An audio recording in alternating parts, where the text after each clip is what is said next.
Martineau. Le préféré du règne animal. Bonjour, les petits lapins. On voyait que les Américains devaient marcher sur leur fierté et leurs principes. Une liberté de penser. Mais il le fait d'une façon particulièrement grossière et maladroite. Une force internationale. Et même, on va plus loin. Luc la liberté.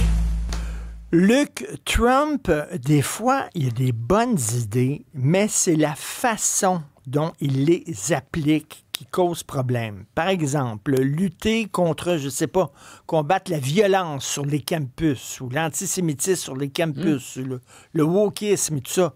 Oui, mais en coupant les vivres des universités, pas sûr. Lutter contre l'immigration illégale, bien sûr, mais avec des gens armés qui t'arrêtent, toi et tes enfants, puis qui t'envoient dans une prison à l'étranger, pas sûr. Lutter contre l'antifa, les antifascistes, là, qui sont complètement capotés, puis qui voient des fascistes partout, puis qui font du grabuge, ben oui. Mais comment? C'est quoi l'antifa, Luc? Voilà. Donc, je pense qu'il y a des gens qui sont à l'écoute et qui reviennent parfois dans les commentaires après nos chroniques en disant « Ouais, bien sûr, il y a l'extrême droite, puis on nie pas qu'il puisse y avoir de l'extrême droite, on sait pas toujours comment définir l'extrême droite, mais habituellement, on a des repères historiques puis des repères actuels qui sont assez solides pour ça. Maintenant, Donald Trump dit, puis ce qu'on nous dit, c'est oui, mais vous parlez pas de l'extrémisme de gauche, ça existe. Bien sûr que ça existe. C'est documenté, on a des statistiques là-dessus. Et M. Trump, qui maintenant a une nouvelle expression, il ne lutte plus contre les woke, expression que tu viens d'utiliser, il lutte contre la gauche radicale. Et qu'y a-t-il de gauche plus radicale ou plus à gauche et plus radicale que ce qu'on a appelé Antifa, qui s'inspire des antifascistes d'une autre époque, mais qui recule pas parfois devant l'intimidation et devant la violence. Donc, Donald Trump a dit sa façon de lutter. Il y a deux choses là-dedans. Hein. Il y a un angle, entre guillemets, publicité. Il y a un angle marketing, c'est si vous voulez lutter contre la gauche extrême, M. Trump est là, puis il va livrer la marchandise.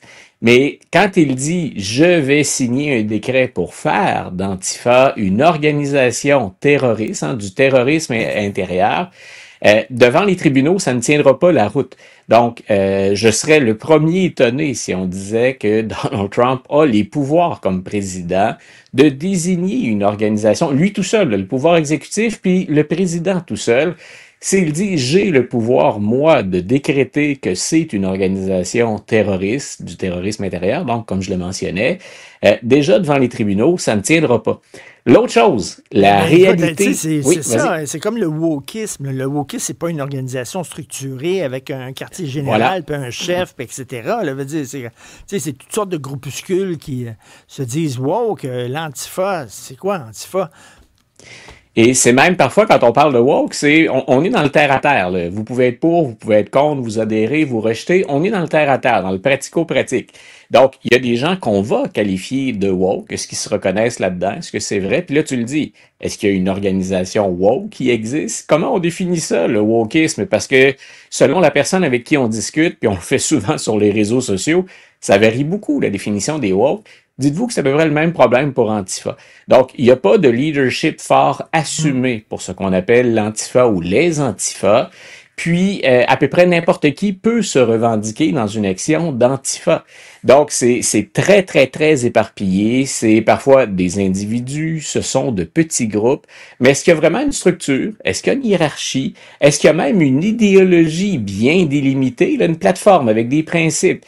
Bonne chance si on veut, et je dis pas qu'il y en a pas. Attention. Je dis juste, si on agit et qu'on se comporte comme le président Trump prétend le faire, ça va être rien d'autre qu'un coup de marketing ultimement, parce que normalement dans les tribunaux, ça ne tiendra pas la route. Faire la démonstration de quelque chose d'aussi, appelons ça comme ça, vaporeux, devant les tribunaux, ça va être particulièrement ardu.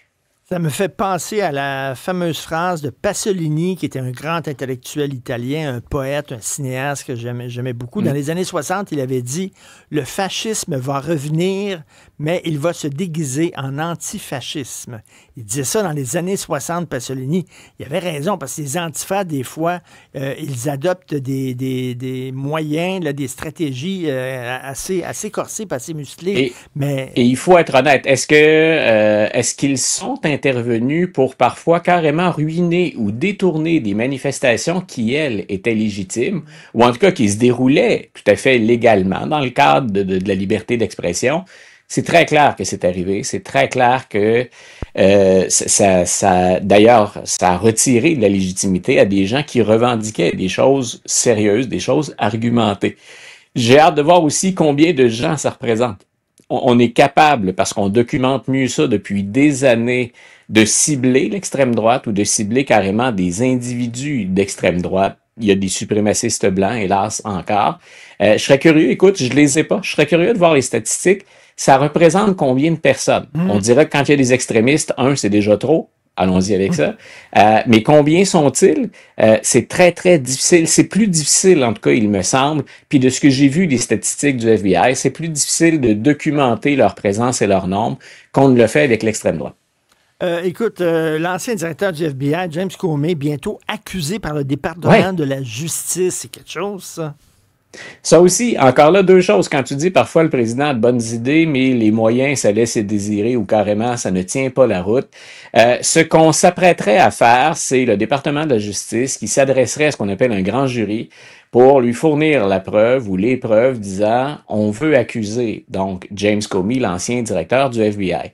On a déjà dit la barre est pas très haute pour obtenir l'assentiment d'un grand jury. Souvent on a dit you can indict a ham sandwich. Donc on pourrait nous permettre d'accuser un sandwich au jambon tellement c'est facile, tellement c'est une formalité. C'est une expression qu'on entend souvent sur les réseaux anglophones. Donc tout ça pour dire la barre est pas très haute. Là. Obtenir l'assentiment d'un grand jury habituellement. D'ailleurs on fait pas ça partout. Là, c'est propre dans ce cas-ci aux États-Unis. Donc c'était une sorte de garde-fou encore là de séparation des pouvoirs pour dire on regroupe des citoyens et on leur demande de se prononcer sur la preuve qui est devant eux. Doit-on aller devant les tribunaux? Donc, ce qu'on reprocherait à James Comey, c'est une vieille histoire, et c'est de s'être parjuré. Et de s'être parjuré sur quoi?